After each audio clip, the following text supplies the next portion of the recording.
총독 빌라도와 죄수 바라바라는 제목으로 하나님의 말씀 증거하도록 하겠습니다. 대제사장들과 서기관들은 한밤중에 예수님을 신문하고는 신속모독으로 사형에 해당한다고 확정하고서 이제 새벽이 되자 바로 예수님을 로마 총독 빌라도에게 이제 넘겨주려 합니다. 1절 한번 보겠습니다. 새벽에 대제사장들이 즉시 장로들과 서기관들 곧 온 공회와 더불어 의논하고 예수를 결박하여 끌고 가서 빌라도에게 넘겨주니, 여기 새벽은 이제 고난주간 금요일 새벽을 말하는 겁니다. 그러니까 예수님께서 십자가에 못 박히시는 날인 거죠. 그래서 이 날을 이제 성금요일이라고 얘기를 하는 거예요. 로마 관원들은요, 보통 이제 새벽 6시부터 정오까지만 민원을 받아주기 때문에 속전속결로 예수를 빌라도에게 넘겨주기 위해서 이제 새벽이 되자 바로 공회를 소집했다라고 얘기를 하고 있습니다. 원래 유대 총독은 가이사랴에 항상 머물러 있는데요. 근데 이제 폭동의 가능성이 많은 명절 때, 특히 이제 6월절 기간 때는 이제 군대를 이끌고 와서 예루살렘에 머물러 있었던 겁니다. 유대 총독이. 그래서 유대 총독에게 넘겨주려고 했던 거죠. 그런데 이 대제사장들은 바로 예수를 빌라도에게 넘겨주지 않고 장로들과 서기관들, 곧 온 공회죠. 산헤드린이죠. 산헤드린을 소집하고서 먼저 의논하고 예수를 넘기더라는 겁니다. 뭘 의논했을까요? 빌라도에게 어떤 죄로 예수를 넘길까? 이걸 의논했을 거예요. 왜냐하면 신성모독죄가 유대법으로는 사형에 해당하지만 로마법엔 사형에 해당하지 않거든요. 신성모독죄가. 그러니까 이 이제 산헤드린 대제사장들이 이제 모여가지고 로마법의 사형에 해당하는 죄로 이제 그를 주려고 이제 의논을 했을 것이고, 그렇게 이제 의논해서 정한 죄가 뭡니까? 그게 반역죄인 거예요, 반역죄. 뭘 가지고 반역죄를 범했다? 예수가 반역죄를 범했다라고 했을까요? 뭘 가지고? 그가 자기를 그리스도라고 했기 때문에. 그리스도, 메시아가 뭘 의미합니까? 이스라엘을 구원하는 왕이란 뜻이잖아요. 이스라엘을 구원하는 왕. 그러니까 이걸 가지고 그가 반역죄를 꾀했다라고 이제 빌라도에게 고발하겠다는 거예요. 그래서 그들이 빌라도에게 예수를 넘겨주자 빌라도가 예수께 이렇게 질문한 거예요. 2절에 빌라도가 묻되 네가 유대인의 왕이냐? 예수께서 대답하여 이르시되 네 말이 옳도다. 네가 유대인의 왕이냐? 이 말은 뭘 보여주는 거예요? 유대 지도자들이 그를 반역죄로 넘겼음을 보여주고 있는 거죠. 그래서 예수님이 뭐라고 대답합니까? 네 말이 옳다? 이렇게 얘기했다는 거예요. 근데 이 말을 직역하면요, 네가 말한다 이런 말이에요. 네가 말한다. 이게 무슨 말이에요, 이게? 네가 말한다 이런 말입니다. 그러니까 이 말은 네 말대로 내가 유대인의 왕이다라는 이 말을 대단히 소극적으로 표현하고 있는 말이에요. 이건 앞에서 대제사장이 네가 하나님 아들 그리스도냐라고 질문했을 때 예수님이 주신 대답하고는 너무 많이 다르잖아요. 대제사장에는 적극적으로 당신의 정체를 분명하게 밝히셨는데 빌라도에게는 아주 소극적으로 간단히 대답하고 맙니다. 왜 그랬을까요? 그건요, 질문의 의미가 다르기 때문에 그런 거예요. 질문의 의미가. 대제사장은 종교적으로, 영적으로 질문한 반면에 빌라도는 정치적으로 질문했기 때문에 그런 겁니다. 그러니까 예수님은 영적으로는 자기 백성을 죄에서 구원할 유대인의 왕이 맞지만, 이게 마태복음 1장 21절 말씀이잖아요. 이름을 예수라라. 이는 그가 자기 백성을 그들의 죄에서 구원할 자이심이라. 자기 백성을 죄에서 구원할 유대인 왕이 맞아요. 영적으로, 종기적으로는. 하지만 정치적으로는 아닌 거죠. 정치적으로는 아니었던 겁니다. 정치적인 유대인 왕이 뭐예요? 로마로부터 이스라엘을 구원하는 거잖아요. 로마를 물리치고 이스라엘을 그 압제에서 구원해내는 그 왕이 되는 건데, 예수님은 그런 왕으로 오신 분이 아니잖아요. 그러니까 이 빌라도에게는 애매한 말로, 부정도 긍정도 아닌 아주 애매한 말로 간단히 대답하고 마는 겁니다. 우리도 그렇지 않습니까? 누가 그 의미를 잘 모르고 물어보면 애매하게 대답할 수밖에 없는 거잖아요. 의미도 제대로 모르면. 아니면 그 질문한 내용의 의미부터 아주 자세히 설명해 주든지 그러겠죠. 그래서 오늘 본문엔 예수님이 애매하게 대답하신 것으로 이렇게 기록하고 있지만 병행 본문인 요한복음 18장 33절 이하에 보면은 예수님이 빌라도에게 이 질문을 받으시고는 그 질문에 대해서 그 영적인 의미가 뭔지를 아주 자세히 말씀하신 거로 기록하고 있습니다. 이게 병행본문 요한복음 18장 33절 이하의 말씀이에요. 다 읽기는 너무 많으니까 36절부터 38절까지만 보겠습니다. 예수께서 대답하시되 내 나라는 이 세상에 속한 것이 아니니라. 빌라도가 이르되 그러면 네가 왕이 아니냐? 예수께서 대답하시되 네 말과 같이 내가 왕이니라. 내가 이를 위하여 태어났으며 이를 위하여 왔나니 곧 진리에 대해서 증언하려 함이로다. 물은 진리에 속한 자는 내 음성을 듣느니라 하신데 빌라도가 이르되 진리가 무엇이냐 하더라. 여기서는 예수님이 네가 유대인의 왕이냐? 라는 질문을 받고 이렇게 자세히 말씀을 하셨다는 거예요. 내가 왕인 건 맞다. 하지만 내 나라는 이 세상에 속한 게 아니다. 라고 얘기를 하는 거예요. 하지만 그 나라는 분명히 있다. 내가 이걸 증거하러 왔다. 이 진리를 증언하러 왔다. 이 진리에 속한 자는 내 말을 알아듣는다. 내 음성을 알아듣는다. 이렇게 얘기를 하는 거예요. 그러자 빌라도가 뭐라고 그래요? 진리가 뭐냐? 이렇게 물어봤다는 거예요. 그런데 이 질문에 대한 예수님의 대답이 없습니다. 우리도 이 질문에 대한 대답이 궁금한데, 그렇잖아요. 진리가 뭔지 우리도 궁금해하지 않습니까? 근데 예수님이 이 질문에 대한 대답을 해주셨으면 참 좋았을 텐데, 왜 예수님은 이 질문에 답을 주지 않았을까요? 왜? 정확히 말하면 예수님이 안 주신 게 아니라 빌라도가 안 들은 겁니다. 그래서 바로 밑에 39절에 뭐라고 돼 있어요? 이 말을 하고 다시 유대인들에게 나갔다. 그러니까 무슨 말이에요, 이 말은? 그가 이 질문을 던지고는 바로 그 자리를 떠났다는 거예요. 진리가 뭐냐? 이렇게 물어보고는 바로 그 자리를 떠난 거예요. 그리고 유대인들에게 나간 거예요. 그러니까 그는 질문에 답을 들을 생각이 없었다는 거예요. 그런 지금 진리에 대해 진짜 궁금해서 물어본 게 아니라는 거예요, 예수님께. 예수님의 앞에서 진리에 속한 자는 내 말을 듣는다고 하자 그 말씀에 냉소적으로 반응하고 있는 거예요. 니까진 게 진리를 알아? 니까진 게 지금 너 취지가 지금 어떤 처지인데 너가 지금 진리를 말하는 게 너무 우습다. 비웃는 거예요, 지금. 예수님께 냉소적으로 반응하고 있는 거예요. 이게 빌라도의 질문인 거예요. 진리가 뭐냐는 빌라도의 질문인 거예요. 그러니까 그 질문에 답을 듣지도 않고 바로 나가버린 거죠. 이런 거, 뭘 얘기하는 겁니까? 빌라도가 이미 자기만의 진리를 확고히 붙들고 있음을 보여주는 거예요. 자기만의 진리. 이 빌라도의 진리가 뭘까요? 로마 제국의 힘입니다. 로마 황제의 권력입니다. 이게 빌라도가 붙들고 있는 진리인 거예요. 역사가에 따르면요, 빌라도는 철저한 로마 황제 숭배자였다고 합니다.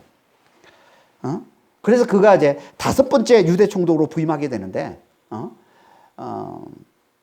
부임하면서, 어떻게 부임하냐면, 로마 황제의 초상이 새겨져 있는 수많은 군기들을 앞세우고 부임을 합니다.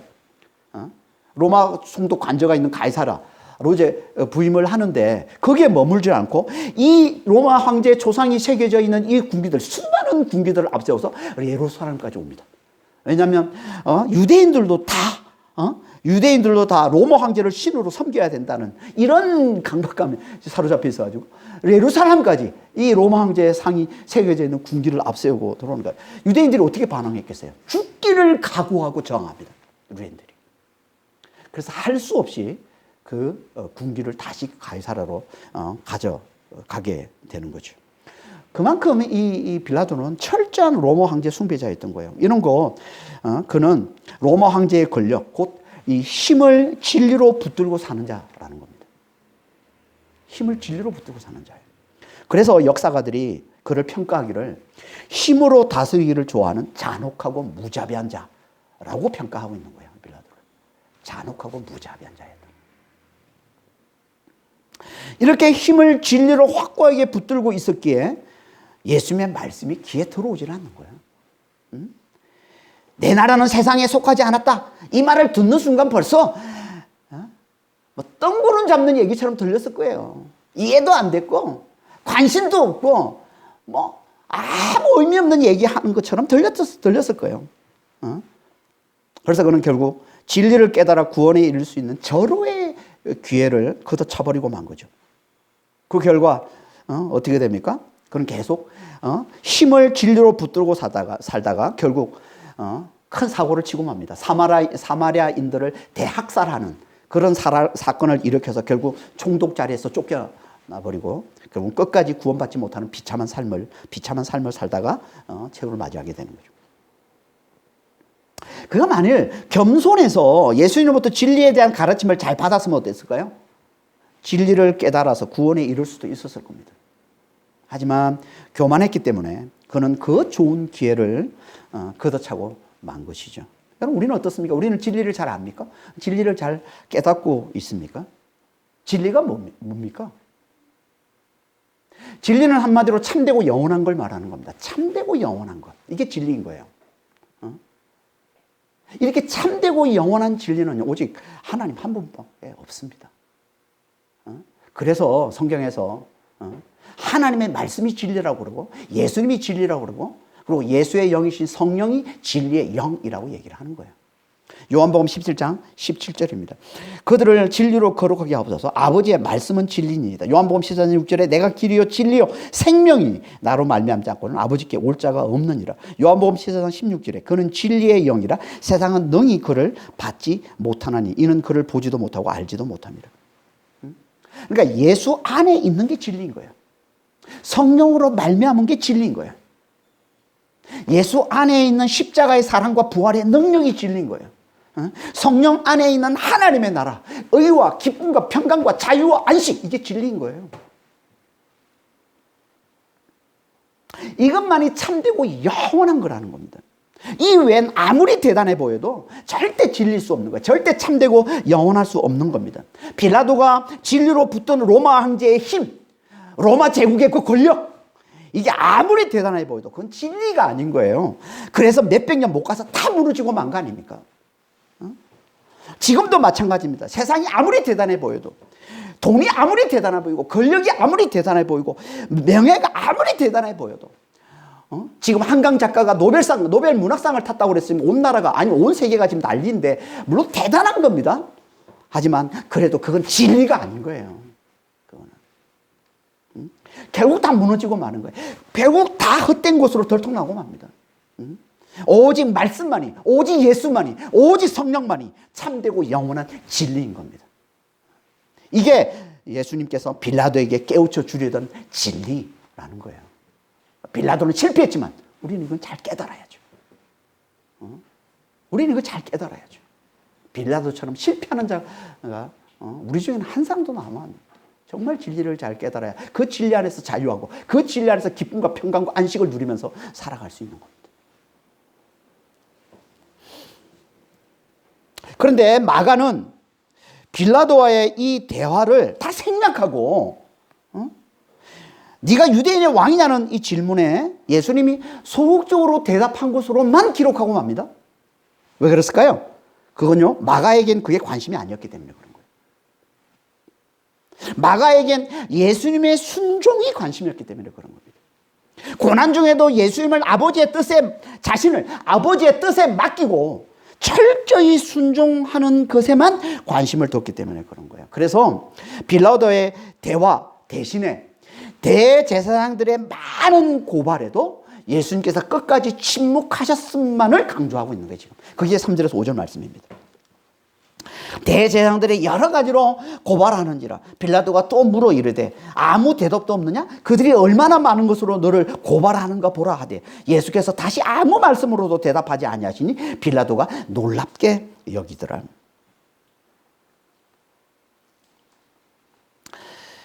대제사장들이 예수님을 고발한 내용을 누가복음 23장 2절에 보면 세 가지로 잘 정리해서 말씀을 하고 있는데요.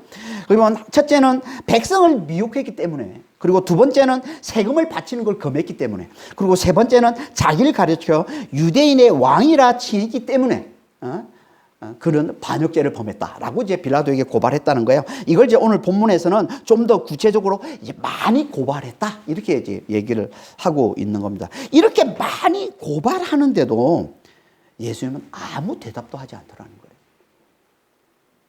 이건 뭘 보여주는 거예요? 이건 이사야서 53장 7절에 말씀하고 있는 메시아의 예언을 그대로 이루고 계심을 잘 보여주고 있는 거죠.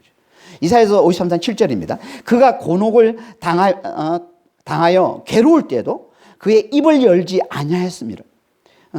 마치 도살장으로 끌려가는 어린 양과 털 깎는 자 앞에서 잠잠한 양같이 그의 입을 열지 아니하였도다.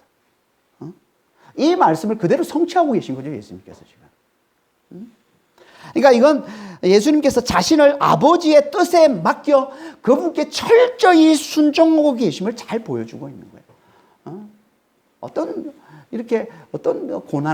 고난이 닥쳐와도 아버지의 뜻에 자신을 맡겨서 철저히 순종하고 계시다는 거죠. 예수님의 이 모습을 보고 빌라도가 놀랍게 여겼다라고 얘기를 하고 있습니다. 당연하죠. 자기 같으면 어떻게 해서든 죽지 않으려고 적극 반박하고 항변하고 할 것 같은데 전혀 그러지를 않으니까 놀라운 거죠. 이상한 거죠. 이해가 안 되는 거죠. 보통 사람과 달라도 너무 다른 거예요, 예수님의 이 모습이. 그런 글을 그냥 사에게 처하는 건 아무리 잔인한 빌라도라도 껄끄러웠던 거예요. 너무 부담스러웠던 거예요. 그래서 그는 이 재판을 피할 수만 있으면, 어떻게 해서든 이 재판을 피하고 싶었던 겁니다. 그래서 오늘 본문에 나오지 않지만 누가복음 23장에 보면은 그가 갈릴리 추순이라는 이 말을 듣고는 헤로드 왕에게, 갈릴리 분봉왕, 마침 그때 6월절이라서 이 예루살렘에 와 있는 이 헤로드 왕에게 예수를 보냅니다. 이게 누가복음 23장 2절부터 6절까지 말씀인데요. 6절에서 12절까지 말씀인데요.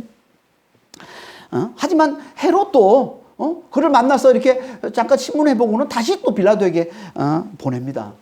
마치 서로 폭탄을 서로 떠넘기듯이 빌라도와 헤롯이 이렇게 서로 떠넘기고 있는 거죠, 지금. 그러자 빌라도가 그를 풀어줄 또 다른 방법들을 찾다가 묘책을 하나 찾게 되는데 그걸 말씀하고 있는 게 그게 오늘 본문 말씀이에요. 오늘 보면 6절 이하의 말씀. 6절 7절 한번 보겠습니다. 명절이 되면 백성들이 요구하는 대로 제소 한 사람을 놓아주는 전례가 있더니 밀란을 꾸미고 그 밀란 중에 살인하고 체포된 자 중에 바라바라는 자가 있는지라. 당시 이제 명절 때, 특히 이제 6월절 때, 죄인들 중에 백성들이 요구하는 한 사람을 풀어주는 그런 관례가 있었다는 거예요. 일종의 이제 명절 특사제도죠. 특별 사면제도. 이런 게 있었던 겁니다. 그러니까 이걸 이용해서 지금 껄끄러운 예수를 이제 풀어줄 생각을 하고 있었던 거죠, 빌라도가. 그리고 그때 죄인 중에 최근 밀란을 일으키고, 그리고 또 밀란 중에 살인을 했다가 체포된 자들 중에 있는 한 사람이 있었는데 그가 바라바였다라고 얘기를 하고 있습니다. 바라바. 여기 밀란은요, 로마에 맞서 싸우는 저항운동, 유대인들의 저항운동을 얘기하는 겁니다. 그러니까 바라바는 유대인 저항단체인 열심당의 일원이요. 그리고 그 열심당의 한 분파의 수장이었던 거예요. 그리고 유대인들이 잘 아는 그런 이제 이런 저항 운동을 일으킨 주동자였던 거죠. 우리로 치면 뭐예요? 우리로 치면 유명한 독립운동가 또는 혁명투사 이 정도 되는 그런 인물이었던 겁니다. 그가 지금 살인죄로 이제 감옥에 갇혀 있다는 거예요. 이런 상황에서 이제 백성들이 빌라도를 찾아와서 이제 전례대로, 관례대로, 원래 행하던 대로 행해 줄 것을 요구했다라고 얘기하고 있습니다. 이게 8절에 11절 말씀이에요. 무리가 나와서 전례대로 하여 주기를 요구한데 빌라도가 대답하여 이르되 너희는 내가 유대인의 왕을 너희에게 놓아주기를 원하느냐 하니 이는 그가 대제사장들이 시기로 예수를 넘겨준 줄 알미러라. 빌라도는 지금 백성들의 이 요구를 이용해서 자기가 지금 재판하기 껄끄러운 예수를 풀어줄 계획이었던 거예요. 그래서 그 요구를 받고는, 백성들이 와서 요구하니까 그 요구를 받고는 바로 뭐라고 얘기합니까? 그들에게 내가 유대인의 왕을 놓아주길 원하느냐? 다시 말해서 너희가 원하면 내가 유대인의 왕을 놓아주겠다, 풀어주겠다, 이렇게 얘기를 하고 있는 거예요 지금. 그러면서 이제 빌라도가 이렇게 얘기하는 이유를 마가가 친절하게 설명해 주고 있는데, 그게 뭐라고 얘기합니까? 그가 대제사장들이 예수를 시기하여 넘겨준 줄 잘 알았기 때문이다, 이렇게 얘기하고 있는 거예요. 그러니까 빌라도가 예수님과 대화해보고, 그리고 대제사장들의 이 많은 고발도 다 들어보고 내린 결론이 이거라는 거예요. 예수님은 죄가 없다는 거예요. 예수님이 이렇게 끌려온 건 대제사장들이 그를 시기해서 넘겨줬기 때문이라는 거예요. 다시 말해서 이런 예수가 백성들로부터 더 많은 인기를 끌고 있기 때문에, 대제사장들보다, 자기들보다 더 많은 인기를 끌고 있기 때문에 그를 시기해서 넘겨준 거라는 거예요. 그러니까 백성들이 예수의 가르침을 쫓아서 율법과 성전을 무시하게 되면은 그들이 지금까지 쌓아 올리고 누려왔던 그 모든 기득권이 다 무너질 것 두려워서 예수를 죽이려 한다는 거예요. 이게 빌라도의 생각이었던 겁니다. 그러니까 빌라도가 정확히 알고 있는 거예요 지금. 예수에게 죄가 없다는 걸 잘 알았던 겁니다. 그래서 그를 살리고 싶은 거예요. 하지만 그냥 자기 마음대로 살려주면, 안 그래도 폭정 때문에 지금 관계가 껄끄러운 유대 지도자들과의 관계가 더 털어지기 때문에 마침 전례대로 백성들이 요구할 때 그 요구에 응하는 식으로 해서 그걸 이용해서 예수를 풀어주려고 했던 거죠. 하지만 그 계획은 대제사장들의 충동에 무산되고 맙니다. 충동에 의해서 무산되고 맙니다. 그게 11절 13절 말씀이에요. 그러나 대제사장들이 무리를 충동하여 도리어 바라바를 놓아달라 하게 하니 빌라도가 또 대답하여 이르되 그러면 너희가 유대인의 왕이라 하는 일을 내가 어떻게 하랴? 그들이 다시 소리 지르되 그를 십자가에 못 박게 하소서. 충동은 선동하는 걸 말하는 거예요. 부추기는 걸 얘기하는 거예요. 그러니까 대제사장들이 지금 무리를 부추겨서 바라바를 풀어달라고 해라, 이렇게 부추겨가지고 바라바를 풀어달라고 했다는 거예요. 그러자 빌라도가 뭐라고 얘기합니까? 그러면 너희가 유대인의 왕이라는 이 자는 내가 어떻게 하기를 원하느냐?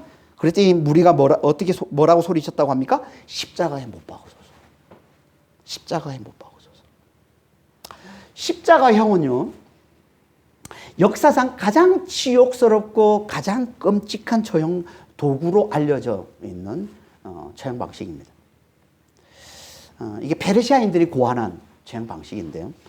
이게 로마 제국 때까지 이제 와서 이제 성행하게 됐는데, 로마인들은 이제 반역죄 등의 중죄인들을 십자가에 매달아서 처형을 합니다. 그러면 장시간 피를 흘리면서 극도의 고통에 시달리다가 서서히 죽어갑니다. 너무나 잔인한 방식이에요. 그래서 대부분은요, 쇼크로 죽는다고 그래요. 쇼크사 아니면 질식사. 갑자기 이게 혀가 말려가면서 그냥 이렇게 엄청난 고통을 겪다가 계속 오랫동안 고통에 시달리다가 그렇게 죽어가는 게 이게 십자가 처형인데, 그리고 이걸 모두가 다 보도록 공개적인 장소에서 행했던 겁니다. 이거를. 그러니까 유대인들도 이걸 잘 알았던 거예요. 십자가요. 그런데 지금 예수님을 그 십자가형으로 처형해달라고 외치고 있는 거예요. 우리들이. 물론 대제사장들의 사주가 있긴 했지만 이건 그들이 조금만 깊게 생각했다면 절대 이렇게 외치지 못했을 거예요. 왜냐하면 조금만 생각해보면 예수님이 이렇게 끔찍한 처형 방식으로 처형되실 분이 절대 아니라는 걸 잘 알았을 것이기 때문에, 아니 오히려 그분은 선한 일을 많이 행하신 분이라는 걸 조금만 생각해봤으면 잘 알았을 것이기 때문에, 예수님께서 행하신 선한 일들이 그들이 다 알고 있잖아요.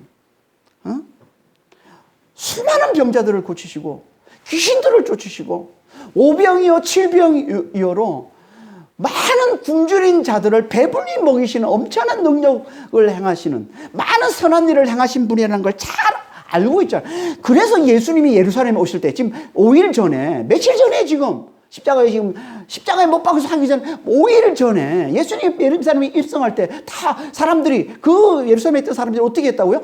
호산나라고 외치면서 다 예수님을 환호했잖아요. 예수님 환호했잖아요. 그리고 그 다음날 예수님께서 그 예루살렘에 들어와서 그 성전을 다 뒤엎으시고 그 테이블과 그 의자들을 다 뒤엎으실 때도 대제사장들은 예수를 죽이려고 했지만 왜 못 죽여요? 많은 무리가 예수님을 따랐기 때문에. 또 그 다음날 예수님께서 대제사장들과 논쟁을 할 때도 예수님을 이기지 못하다 대제사장이 예수님을 죽이려 할 때도 왜 못 죽입니까? 많은 사람이 예수님을 따랐기 때문에. 그렇게 많은 사람이 예수님을 따랐는데 며칠 안 됐어요 지금. 그랬는데 지금 완전히 돌변해버린 거잖아요 지금 이게.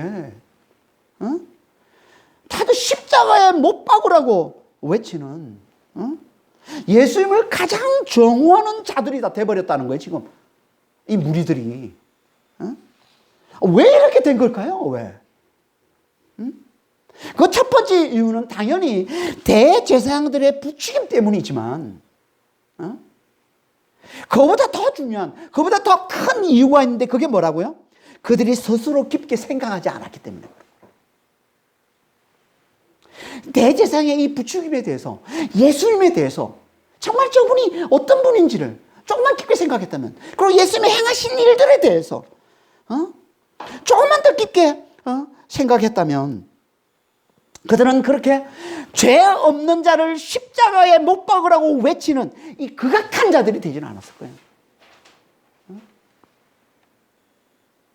그럼 왜 깊게 생각하지 못했을까요? 이들이. 그건요, 이들이 배를 신으로 섬기는 단순한 자들이었기 때문에 그런 겁니다. 배를 신으로 섬기는 단순한 자. 배부름을 최고의 가치로 여기는, 먹고 사는 문제를 최고의 가치로 여기는 단순한 자들이었기 때문에.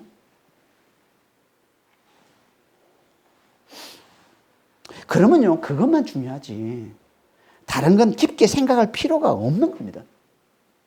그러면 나를 배부르게 할 능력만 있으면 왕으로 떠받드는 것이고, 그게 아니면 가차없이 짓밟아 버리는 거예요. 그래서 오병이어로 5,000명을 배불리는 놀라운 능력을 봤을 때, 예수님에게서 그 능력을 봤을 때는 모두가 다 예수를 왕으로 삼더니, 그가 지금 빌라도 앞에서 쇠사슬에 묶인 채, 오라에 묶인 채 아무 힘도 못 쓰는 너무나 무력한 모습으로, 너무나 연약한 모습으로 나타나자 다 그를 십자가에 못 박으라고 가차없이 짓밟아 버리는 겁니다. 이게 배를 신으로 섬기는 모든 인생들이라는 거예요. 이게. 그래서 바울이 십자가의 원수를 이렇게 얘기를 하는 겁니다. 빌립보서 3장 18절 19절에 여러 사람들이 그리스도의 십자가의 원수로 행하느니라. 그들의 마침은 멸망요, 그들의 신은 배요. 그 영광은 그들의 부끄러움이 있고 땅의 일을 생각하는 자라. 그러니까 배를 신으로 섬기면요, 깊게 생각할 필요가 없는 거예요. 지금 나를 배부르게 해줄 힘만 있으면, 능력만 있으면 그가 왕인 거예요. 그걸 따르는 겁니다.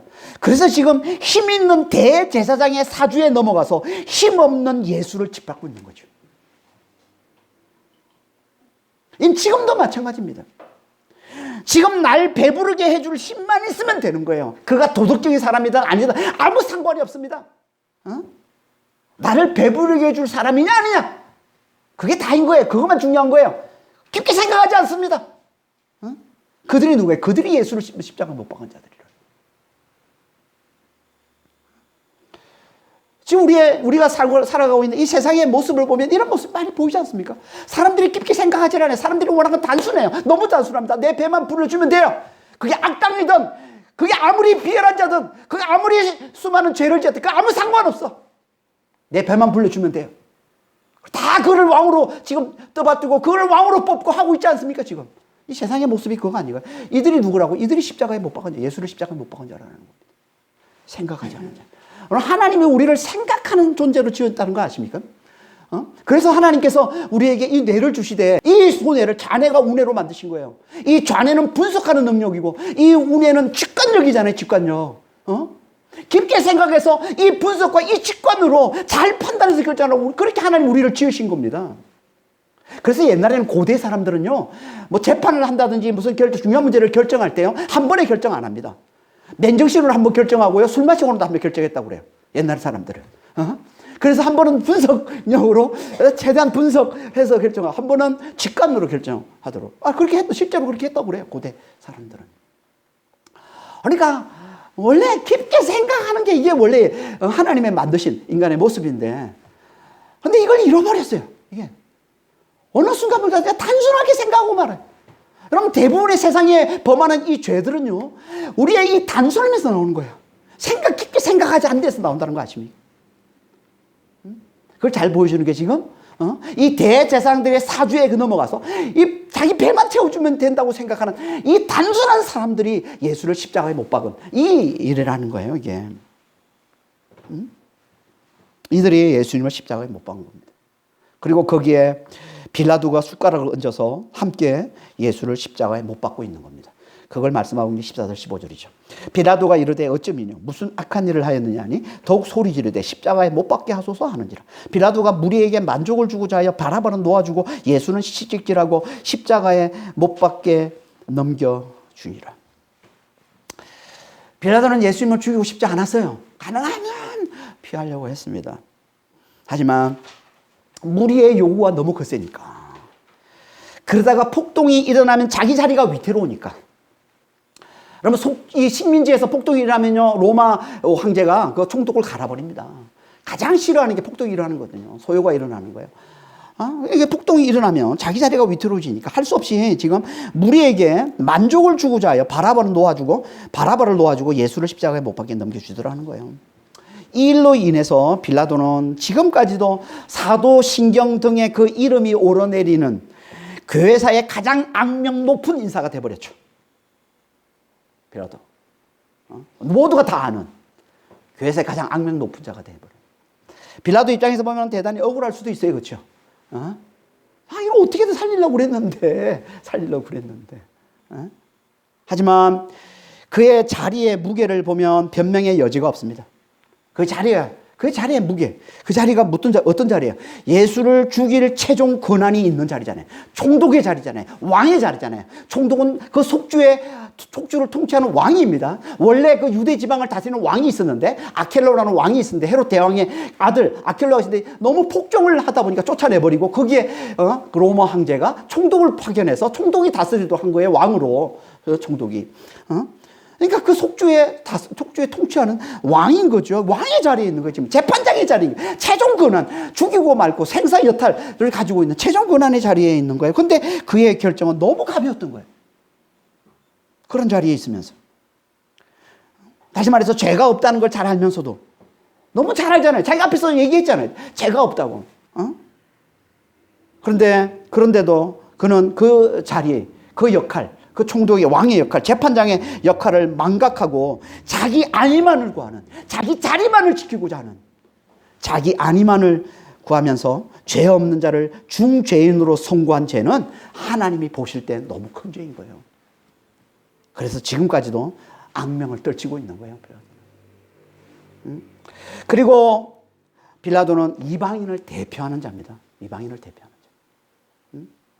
당시에 이방인은 이방인을 대표하는 자 로마였고, 로마 총독이었기 때문에 이방인을 대표하는 자를 할 수 있는 거죠. 그러니까 예수님을 십자가에 못 박은 건 이방인을 대표하는 이 빌라도의 비겁함과 유대인을 대표하는 이 대제사장들의 이 시기심과, 그리고 그들의 사주에 넘어간 이 백성들의 이 단순함, 이 세 불의 합작품인 거죠.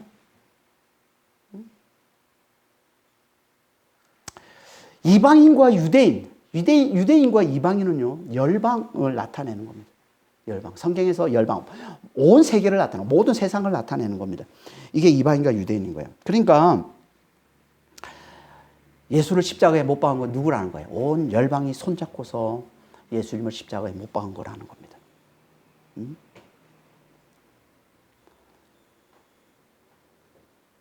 그래서 우리 모두가 다 예수를 죽인 공범이라고 하는 거예요. 우리 모두가 다. 다시 말해서 우리도 다 그 자리에 있었으면 그렇게 다 똑같이 행동했을 거라는 거예요. 빌라도처럼 비겁했을 것이고, 대제사장들처럼 시기심이 가득했을 것이고, 배를 신으로 섬기는 이 백성들처럼 너무나 단순했을 거라는 거예요. 그래서 서로 손을 잡고 예수를 십자가에 못 박은 거라는 거죠. 그래서 이 빌라도의 이 연약함이 지난주에 우리가 나눈 베드로의 연약함과 그렇게 많이 닮아 보이는 겁니다. 베드로의 연약함. 자기 목숨을 위해 3번이나 예수를 철저하게 저주하면서까지 부인한 이 베드로나 자기 안위를 위해 죄 없는 예수를 십자가에 못 박히게 넘겨줘버린 이 빌라도나 별 차이가 없어 보이는 거예요. 둘 다 똑같이 자기 안위만을 구하는 너무나 연약한 자들인 거죠. 똑같은 자들 아닙니까? 그런데 베드로에게는 다른 모든 사람들과 구별되는 결정적 차이가 있다고 그랬습니다. 그게 뭡니까? 예수님의 변함없는 사랑을 알아본 거라. 아무리 그가 크게 넘어져도 변함없이 그를 사랑해 주시는 예수님의 그 크고 그 깊은 사랑을 알아본 거예요. 그걸 알았기에 베드로는 그 사랑의 힘으로 그 넘어짐에서 다시 회복될 수 있었던 것이고, 더 성숙한 제자로 하나님을, 예수님을 잘 섬길 수 있었던 거라는 거예요. 하지만 빌라도는 아니었던 겁니다. 그런 그 사랑을 몰랐던 거예요. 예수님의 그 변함없는 사랑을, 그 큰 사랑을 빌라도는 몰랐던 겁니다.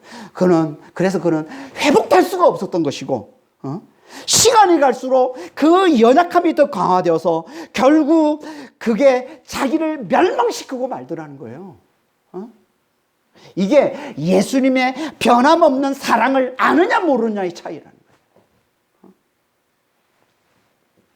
거예요. 너무 중요한 거죠. 어떻게 보면 예수님은 이걸 우리에게 깨우쳐 주기 위해서 십자가에 달려 죽으신 거라고 할 수 있는 겁니다. 죄 없는 그분이 십자가에 달려 죽으신 건 죄인인 우리를 구원하기 위해서인 거죠. 이걸 다른 말로 하면 뭡니까? 죄인인 우리의 눈을 고쳐서 예수님의 이 변함없는 사랑을 알아보도록 하기 위해서 그런 거라는 거예요.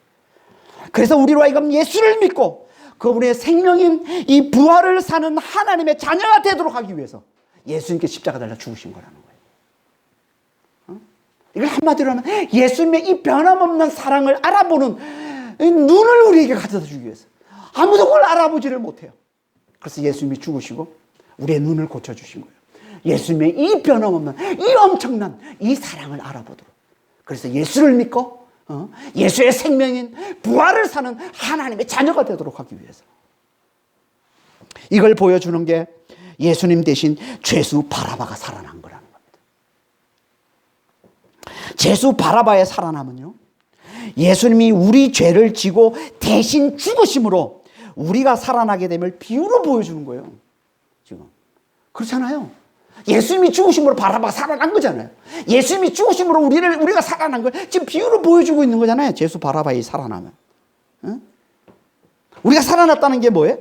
죄인인 나를 위해 죽으신 예수님의 변함없는 사랑, 이 엄청난 이 사랑을 알아보고 그를 믿음으로 그분의 생명인 부활을 사는 하나님의 자녀가 된 거예요. 이게 우리가 살아난 거잖아요. 이걸 보여주는 게 죄수 바라바의 살아남이라는 겁니다. 그래서 그 이름이 바라바인 거예요. 바라바. 바라바라는 이름은 아람어인데요. 아람어로 무슨 뜻이냐면 아빠의 아들이라는 뜻입니다. 아빠가 뭐예요? 예수님만이 하나님을 부르던 호칭, 아빠, 아버지 할 때 그 아빠예요. 친밀한 아버지. 바라바는 친밀한 아버지의 아들이라는 뜻입니다. 아람어로. 이 이름의 정확한 유래는 알 수 없지만 복음에서 연결해서 보면 이건 예수님의 죽으심으로 말미암아 살아난 자가 곧 하나님의 자녀가 됨을 비유로 나타내 보여주는 이름이라는 거예요. 그래서 노벨 문학상 수상자인 또 다른 노벨 문학 수상자, 1950년대 노벨 문학상 수상자인 그 스웨덴 작가 페르 라게르크비스트라는 이름이 너무 어렵습니다. 스웨덴 이쪽 사람들은 이름이 너무 어려워요. 하여튼 페르라는 작가가 있는데 이 사람이 바라바라는 이름으로 소설을 썼어요. 바라바를 집중 연구해서. 그래서 소설을 썼는데 그 소설 내용에 바라바를 뭐라고 묘사하고 있냐면 독립운동가였다가 예수의 제자로 변화되어서 십자가에서 순교한 자로 묘사하고 있는 겁니다. 이게 바라바다는 거예요. 바라바, 친밀한 아버지의 아들. 우린 다 예수의 죽으심으로 살아난 제수 바라바인 거예요. 우리가 제수 바라바인 거예요. 우리가 다 죄인이었다가 친밀한 아버지의 아들이 된 자들인 거예요. 하나님의 자녀가 된 자들. 바라바가 누구라고요? 죄인인 나를 위해 죽으신 예수의 이 변함없는 사랑을 알아보고 한결같은 사랑을 알아보고 영원한 사랑을 알아보고 우리가 좀 전에 찬양했던 대로 너무도 나를 영원히 나를 변함없이 나를 사랑하시는 이 변함없는 사랑을 알아보고 그를 믿음으로 그분의 생명인 부활을 사는 친밀한 아버지의 아들 하나님의 자녀가 되는 거예요. 이게 바라바. 그러니까 우리는 힘을 진리로 믿고 살아가는 빌라도가 아니라 빌라도라는 뜻이 창을 가진 자라는 뜻이에요. 힘을 진리로 믿고 살아가는 자. 이게 빌라도인 거예요. 창을 가진 자. 이 빌라도가 아니라 예수의 죽으심으로 다시 살아난 자. 죄인인 나를 위해서 죽으신 예수님의 이 변함없는 이 영원한 사랑을 알아보고 그를 믿음으로 그분의 생명인 부활을 사는 하나님의 자녀. 이게 하나님이 우리에게 주신 새로운 정체, 새로운 신분이라는 겁니다. 예수 안에서. 바라바를 통해서 하나님께서 우리에게 다시 한번 이 복음을 깨우쳐주고 계신 겁니다. 그러니까 우리는 정말 예수님 잘 믿으시고 정말 예수님의 이 변함없는 사랑을 잘 알아보시고 그 영원한 사랑을 잘 알아보시고 아무리 크게 넘어져도 변함없이 우리를 사랑하시는 그 예수님의 사랑을 잘 알아보고 그래서 그를 잘 믿고 그분의 생명인 부활과 영생을 잘 받아 누리는 그런 친밀한 아버지의 아들 하나님의 자녀가 다 되시길 예수님으로 축원합니다. 기도하겠습니다. 하나님 아버지, 예수님의 변함없는 사랑, 그 큰 사랑, 그 영원한 사랑을 알아보지 못하면 우리가 다 예수를 죽이는 빌라도요, 대제사장이요, 무리일 수밖에 없음을 우리가 잘 알고 정말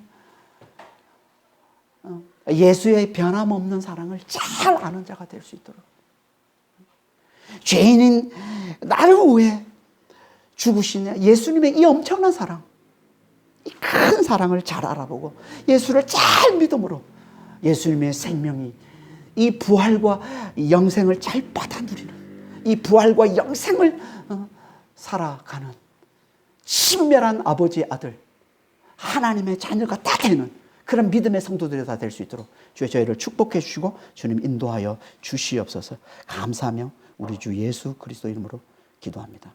아멘.